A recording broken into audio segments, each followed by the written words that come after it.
Hey there, I'm Daniel McFadin, and I've been vaccinated.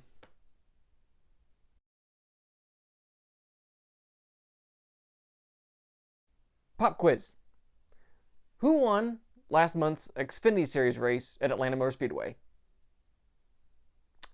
If you answered Noah Gragson, you would be wrong. The correct answer is Justin Allgaier.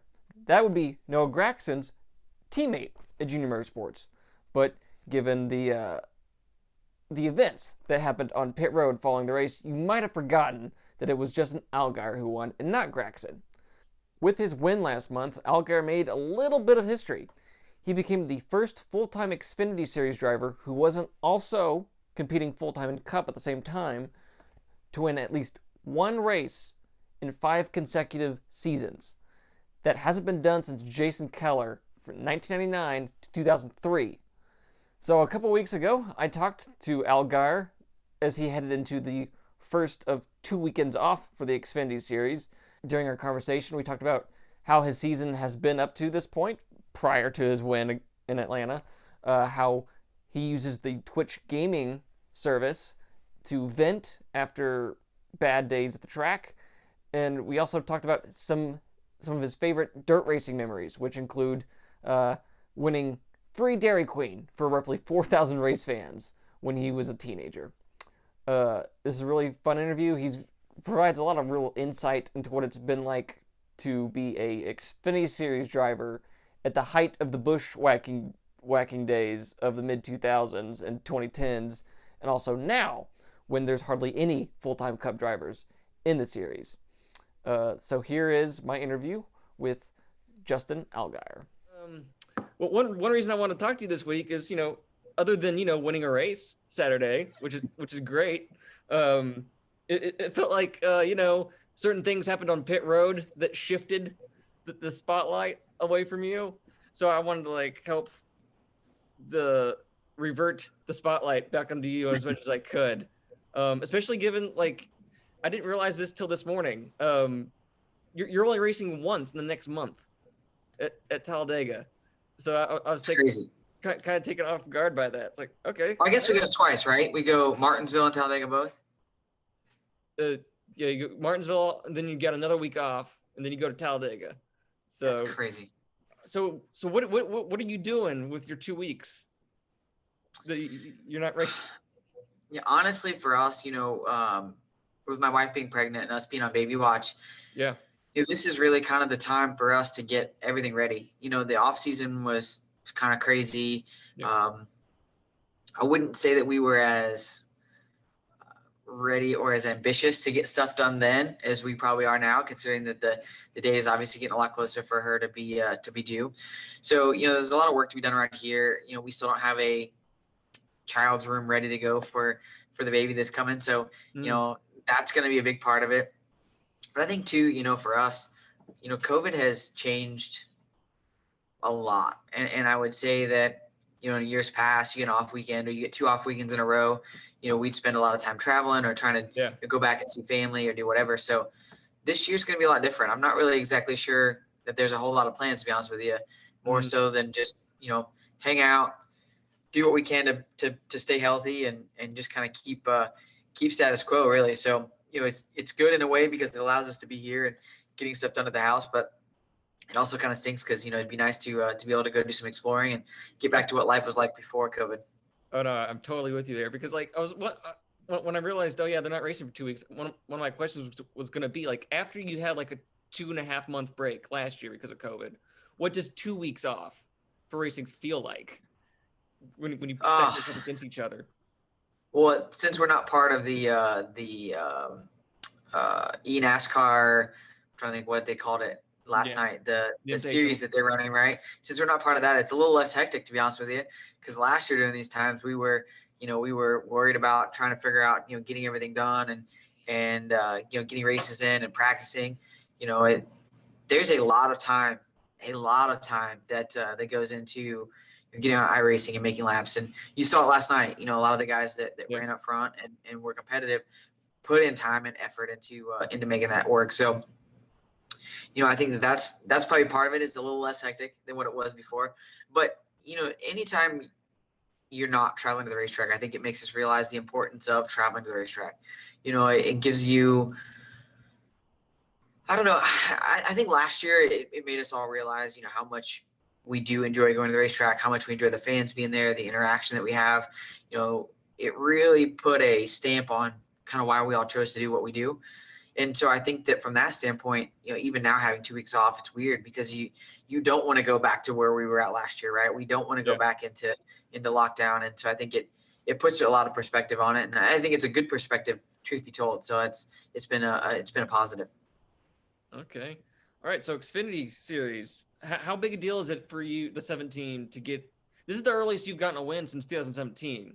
So how big a deal is that to get this win right before you go into a 2-week break, right after you had a really rough first 5 weeks of the year? How big a deal is that win? So the 2-week break aside, the 5 weeks of just utter misery, and this was huge for that, right? This is going to sound terrible, and it's not meant to, but I didn't even realize that Atlanta was a qualifier for the Dash for Cash. I didn't either. Because, well, part of ours was just because we had so much trouble over those first 5 weeks. Yeah. We literally put our nose down and we said, okay, we're gonna grind this out. We're gonna focus on the task at hand, and we're gonna go out there and we're going to lay it all on the table and do the best job we can as a race team. And that wasn't just this past week. That's been the last handful of weeks, the way the season started off. And obviously it all came to fruition in Atlanta. Things worked out well, and we did what we needed to do. But it was more than that. It was about the fact that we just felt like we needed to go into Atlanta and just have a solid day, right? Mm-hmm. Don't make any mistakes. Don't screw it up by trying something out of the box. Our setup wise, I mean, we altered a setup that we ran there last year, but we felt like, we learned a lot from last year there, and we altered some things that we ran there last year and felt like, we were going to be pretty decent. But when it was all said and done, the biggest thing for me the last 50 laps of the race was just don't make a mistake. Mm-hmm. Don't do something stupid. Don't put myself in a bad position. Obviously with Noah's race at Homestead, I was extremely nervous about just all the little things that could happen, right? And I think that as a driver, that never changes. I don't care if you win one race or 1,000. You get down to the end of these, and we all realize as drivers how hard they are to win and how important they are for us. And so you get down to the end of them, and every driver will tell you that, man, you start second guessing yourself. You start changing how you drive. You always think you got to be faster, and that's not always the case. And so for us, it was just don't make mistakes. Don't do something stupid. And it worked out. So you've basically now won pretty much on every style of track in Xfinity except for super speedways. How much is it itch at you that you haven't been able to check off that super speedway box so far? Honestly, I've checked off a lot more boxes in my NASCAR career than I ever thought that I would. So, I'd love to have a super speedway win. I still feel like I got one in Daytona 2016 or 17, whatever it was. Yeah. I still feel like I got one robbed away from me there. But for me, it's been more than just checking off boxes, I would say. We're so lucky in the sport that we run in, that we have so many different styles of racetracks. I mean, the diverse nature of the tracks we go to is pretty special. And, winning is extremely difficult. I'll be the first to say, when I hit win number 5 or 6, I really believed that was the end of it, right? Like that was going to be it. If I could win that many, I was perfectly happy, and life was good. And if I never won another race, I'd be perfectly satisfied with it. And, obviously we've been able to go on and win a lot more than that. And I'm very proud of those wins. Each and every one of them have a different story, and they've all had a different way of getting to the checker flag. And I love every one of them. And I can remember every one of those wins differently or separately, because of those memories. But I think on the other hand of that, it makes you realize how blessed we are in the sport. to do what we love to do. And so for me, if I win a race at a super speedway, I'll be super pumped. But on the other hand, I'll take another win. I don't care what kind of racetrack it is. I'll just take another win because I know that they're few and far between and they're hard to get. So that your next chance to get a win is Martinsville. You finished second there last year in the first Xfinity race there, in over a decade or whatever. How key was your Cup experience there in getting that second place finish? Honestly, I think the Cup experience probably hurt me there because the Xfinity really? car and the Cup Series car drove so much different than I was expecting them to be honest with you. So I don't know what to expect when we go back because I think a lot of teams learned a lot. We didn't have practice, so I mean, obviously, we kind of flew blind, and I think a lot of teams learned, a decent amount. I'll be interested to see. I looked at the Dash for Cash, right? So there's 4 of us in the Dash for Cash, all 4 of which I believe at some point during the course of the day led a decent amount of laps at Martinsville. Okay. I think we finished 1, 2, 3, and I don't know where AJ ended up finishing, but I think Harrison won. We were second. Noah was third. Yeah, it's going to be interesting to see how that all plays out because I feel like you put 4 super aggressive drivers in a blender and said, okay, we're going to go to Martinsville. You guys go mix it up. That's gonna be interesting. But I love the series right now. I love the competitors that we're up against. And we got a great group of drivers that are battling it out week in and week out. I got a great group of teammates as well. And really love the teammates that I have right now. So I think it's going to be interesting to see how it all flows through. But I think it's going to be a lot of fun.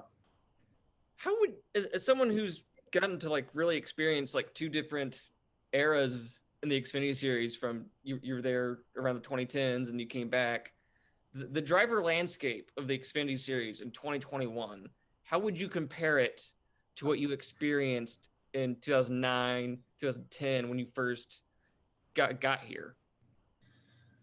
Well, it's a lot different in the fact that I ran my first Xfinity Series race in 2008 at Charlotte, and I think 26 or 27 of the 55 guys that attempted the race were full-time Cup guys. Yeah.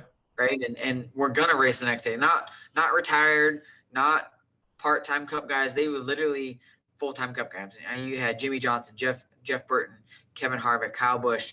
And you had this list of drivers that ran on Saturdays. So the landscape was completely different back then than it is now. Some of which I like about, right? I mean, I love the fact that, I feel like there's a lot of up-and-coming drivers that are getting opportunities in cars that used to be filled by Cup Series regulars that were on the full time. I look at 2010, I guess, and I finished third in points to Carl and Brad Keselowski, Carl Edwards, Brad Keselowski. I look at it now and say, well, in today's scenario, I would have won the points, so that would have been great. But in those moments, I didn't. Right, I finished third, so still great, but completely different. I think our younger drivers have more weight on their shoulders now than they did back then. It used to be when you came in the Xfinity Series, because you were racing against Cup guys full time, the opportunity for top 5s and top 10s wasn't as prevalent, right? It when you were just starting out, you weren't expected to go out there and dominate races and win races. You were expected to go out there and earn respect from the competitors that were around you and kind of find your way, right? And now I think the pressure or the stress of you have to go win. You need to go win in your first race. You need to go win in your first 5 races. You need to run up front every week. I think that stress and that pressure has changed the driving style of a lot of these younger drivers. So it's completely different today than it was back then. And in some ways it's good. As I said, it gives more people opportunity, but in some ways, I think that it creates a false sense of panic or normalcy to what some of these younger drivers have to deal with. And it's kind of disappointing for our younger drivers. They didn't get to experience kind of the way that I grew up racing. When you made the jump from ARCA full time to Xfinity full time, who were your mentors or whatever, who maybe you helped you out, telling you, okay, this is what you need to do to survive in this garage for a year? Who were the people guiding you through integrating yourself into the series? Honestly, my deal was really weird. So when I started at Penske Racing, I signed on as a test driver, and that was my only job. I was gonna go and be the guy that ran laps at Rockingham, the little track they had out back, or Memphis or wherever that we went and tested that they could go make laps at. And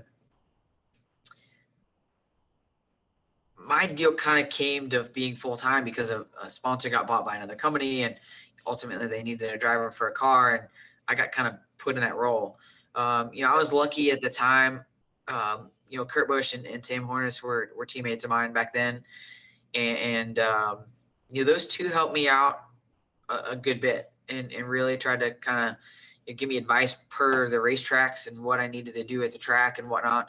But once it came to off track, that was where I really struggled. I was lucky enough that my dad had been around the sport for a number of years. So, our family is the Hoosier Tire distributor for the Midwest. And for the longest time, my parents were the ARCA Racing Series. They handle the tires for all the ARCA Series events. So, my dad would travel to all these events, and he would work the tracks and mountain. We had a crew that mounted tires, and he dealt with a lot of the teams and drivers. And for a while, he actually even ran the rookie meetings. My dad would talk to the rookie drivers and kind of go through that kind of stuff. And so, I was lucky in that regard because I had good mentorship from my dad, and he understood the sport really well. But I would say for me, that's probably where I feel like I lacked the most was, back then we didn't have simulators. We didn't have, the training, I would say, that we have now, that have really excelled a lot of these young drivers. I know, Chevrolet has the driver's edge program, and it's so cool to be able to see what these younger drivers are learning now, because I know what we didn't have back then, and the big holes that it kind of created. And I think there's still days to this day that I feel like there's things that I still lack or miss out on because I didn't have that training back then. But I felt like for me, once I made it a year or two in the sport, and I was lucky enough to find a partner in Brant Professional Agriculture that came on in 2011. They came on to the program and started at Turner Scott Motorsports with me. That's when I really felt like things kind of clicked and settled down, and I had a pathway to where I was headed, and it made life a lot easier. There's still a lot of challenges to be had and a lot of learning to be done, but it just made life a lot easier, just in that regard. So I think that was when things really clicked for me, but I'm not sure that I ever really did a good job of asking other people for help. I wish in hindsight I'd have gone back and helped other people a lot more for help. Okay. I got two more questions for you. One's from a fan because I asked on Twitter and you retweeted it. From Lisa, what's your best memory of dirt racing? Best memory of dirt racing for me. So I was, I don't know, 14, 15-ish. We were at I-55 Raceway in Peabody, Missouri, and they had a special event. So I had never won a race at Peabody in my dirt late model, and they had this promotion one night where Dairy Queen was going to give away a free sundae to anybody in attendance. They drew one name from all the classes. So there was probably 3 or 4 classes racing that night. They drew one name out of a hat. And if that person won the feature on that night, then everybody in the house, it was like 4,000 people or whatever, would get free Dairy Queen, right? Oh, wow. So they pulled a name out of the hat. It just so happened to be my name. Went on and won the race. And it was probably one of the most dominating races that I've ever had in my entire life. And it was just one of those surreal moments, right? I mean, I was just a young kid and doing what I love to do, but competing at a way higher level than I probably should have been at that point, truth be told, and ended up winning the race. But probably the funniest part is we went back the following week, and we actually stopped at the Dairy Queen to get a sundae before the race because we're like, well, they were cool enough to support the racing program, so we better stop. And so my parents are both very, very proud of what we do and the fact that I'm a race car driver. And so they might have mentioned the fact that I won the race, and that's how all the free sundaes got handed out. And I'm pretty confident that the lady that was working the counter was going to come over and strangle my dad because they had to deal with all those people throughout the course of the week and getting their free Sundays. So that's probably my coolest dirt moment. I know that's a little bit odd, but it's definitely one of the coolest ones. What track? I have plenty of good memories though, and crazy memories from dirt racing. That's for sure. What track was that at? That was at Peveland, Missouri, I-55 Raceway. Okay, cool. Okay, my last question. I wanted to ask you about this at some point last year, but I never got the chance. So after the spring Bristol race, and you have the whole thing with Noah and how that race ended, I wake up the next morning and I check social media. I specifically went to your profile to see if you'd said anything, and I found the link to your Twitch channel. And so I kind of like skimmed through this video of you at like 3:00 in the morning at home playing Call of Duty on your Twitch channel and just talking with people after a very frustrating night at the track for you. And I was just really kind of like taken aback by it. It's like, here's a driver, 3:00 in the morning, just venting, decompressing in public on a public platform. And that's not really something we really get to see. And I'm just curious, how often are you doing that? Are you getting on Twitch after a race and just decompressing live on the people? Why do you do that? So I haven't done it as much lately. Truth be told, I need to get back to it because it was actually a great outlet for me.